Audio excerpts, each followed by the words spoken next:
Para sahabat-sahabat Kimentur yang terkasih, kata hukum dalam KBBI Kamus Besar Bahasa Indonesia edisi yang keempat berarti peraturan atau adat yang dikukuhkan oleh penguasa atau pemerintah, undang-undang, patokan, kaidah atau ketentuan dan keputusan.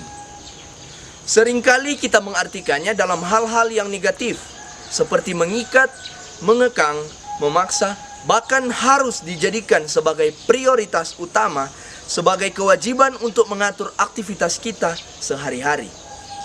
Muncul pun dalam pikiran kita, kenapa kita tidak bisa hidup bebas? Kenapa kita harus mentaatinya? Padahal dalam diri kita ada kehendak bebas. Para sahabat Kimentur yang terkasih, dalam bacaan pertama hari ini menceritakan tentang ketetapan-ketetapan yang diberikan oleh Allah kepada bangsa-bangsa Israel. Dan bacaan Injil yang menceritakan Yesus berkhotbah tentang hukum Taurat di bukit. Perintah dan hukum Tuhan mungkin terasa mengekang, namun itulah jalan keselamatan untuk menuju tanah perjanjian seperti yang dirasakan dan dialami oleh bangsa Israel.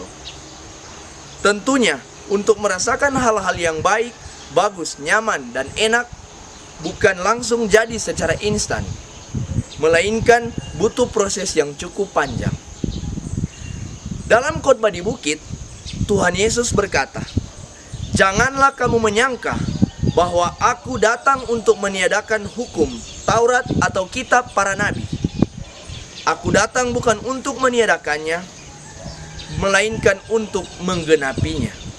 Yesus pun sendiri menjalani hukum atau aturan yang telah dibuat oleh Allah atau dirinya sendiri. Oleh karena itu, Tuhan Yesus mengatakan, "Barang siapa melakukan dan mengajar segala perintah Taurat, ia akan menduduki tempat yang tinggi dalam kerajaan sorga."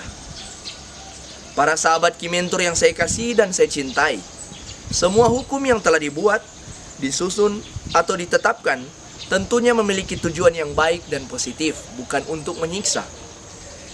Jika kita mampu melihat hal-hal positif dalam hukum atau aturan dari hidup kita yang diaturkan dalam hidup kita, maka kita pun akan terarah dengan baik. Dalam gereja Katolik kita memiliki banyak aturan atau hukum. Aneka hukum dan peraturan itu adalah untuk keselamatan jiwa-jiwa seluruh umat beriman. Semoga di masa Prapaskah ini kita semakin teguh dalam mentaati hukum-hukum Tuhan, baik dari pemerintah maupun dari Allah sendiri.